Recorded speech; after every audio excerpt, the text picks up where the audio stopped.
A Restore Britain supporter called into TalkTV to tell a few home truths about Nigel Farage and his betrayal of everything Reform UK was supposed to be. When Farage joined, it was the anti-establishment party. The party you voted for if you wanted to stick it to the man and those traitors down in Westminster. But a lot has changed since then.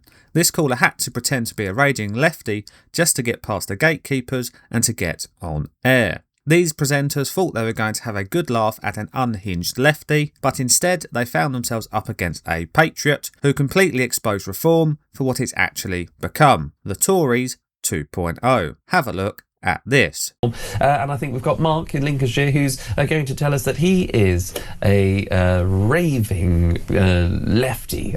Is that right, Mark? Yeah, right.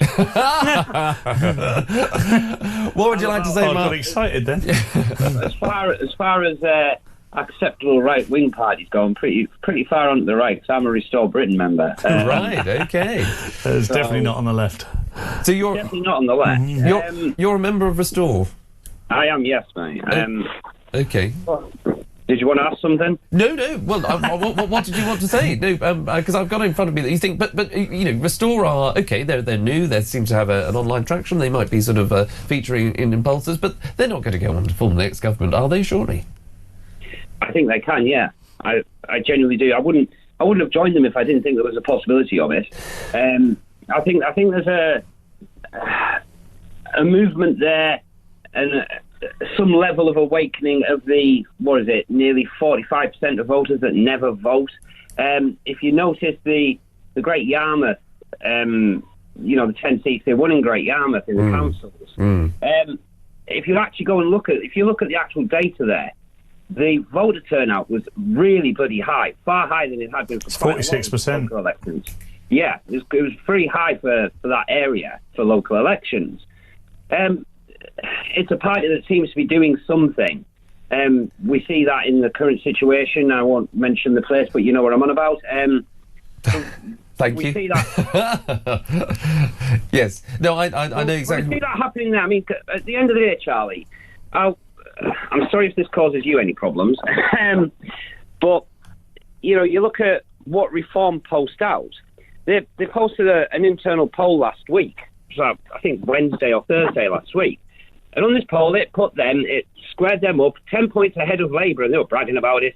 We're on 30 points or 30%, Labour on 20, the Tories on 19. And I looked at this and I thought, hang on a minute, there's 31% missing from this poll. Well, where is it? Where's this other 31%? So obviously I did the inevitable. I reposted their poll with the 31% where I think that 31% probably is, which is the reason they've not put it on there. So there definitely seems to be something happening there. I think people prefer much more straight-talking politics. And just for example, how could I ever vote for Reform, Charlie, when you've got Nadine Dorries, who's the architect of the Online Safety Act, Robert Jenrick, who oversaw the clandestine importation of 30,000 Afghans, some of whom, by the way, have raped and murdered British citizens.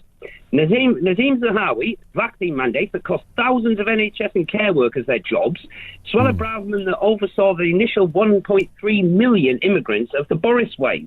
How the hell does Nigel Farage think I'm going to vote for that? Well, they would argue that they have joined Reform because, even though they might have been part of that government, they were ministers, it wasn't their direction of travel. It wasn't their choice. They were led by, at that time, other politicians, by other prime ministers of the day. So they've left the party to go to Reform to actually deliver what they actually believe in.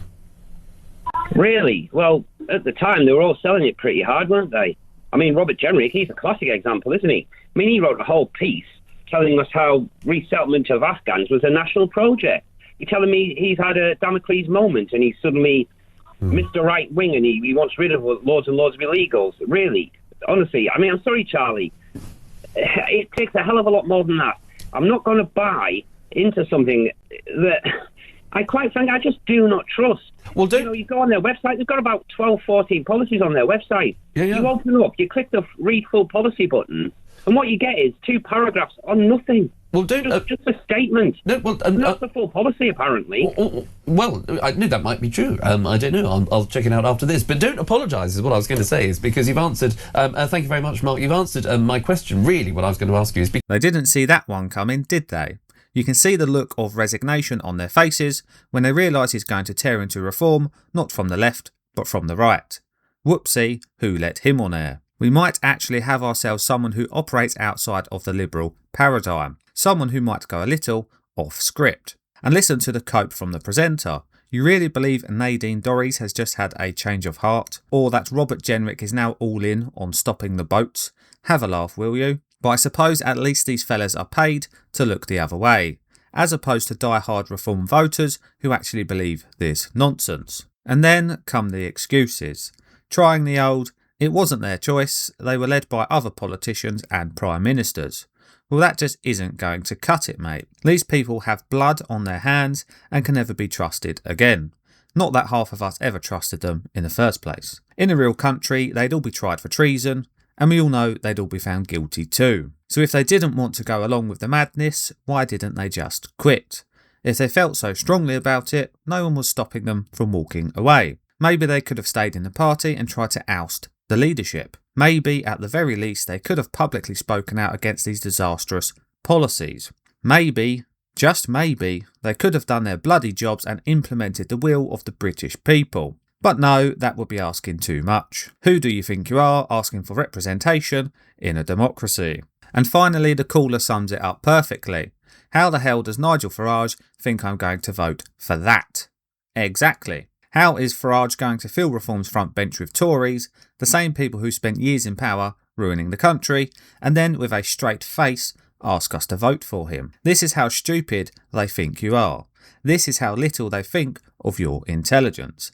They think that all it takes to dupe the British public is Butlin-style pyrotechnics with a different logo, and you'll completely forget who these scumbags are and what they've done to us. Slowly but surely, however, people are waking up. People like you and I, as well as this caller who sees reform for what it actually is, the status quo masquerading as opposition. When did you realise reform are controlled opposition, and what, for you, was the straw that broke the camel's back? Let me know in the comments. Like and subscribe and hype the video, whatever that's supposed to do, and I'll see you all in the next one. Cheers.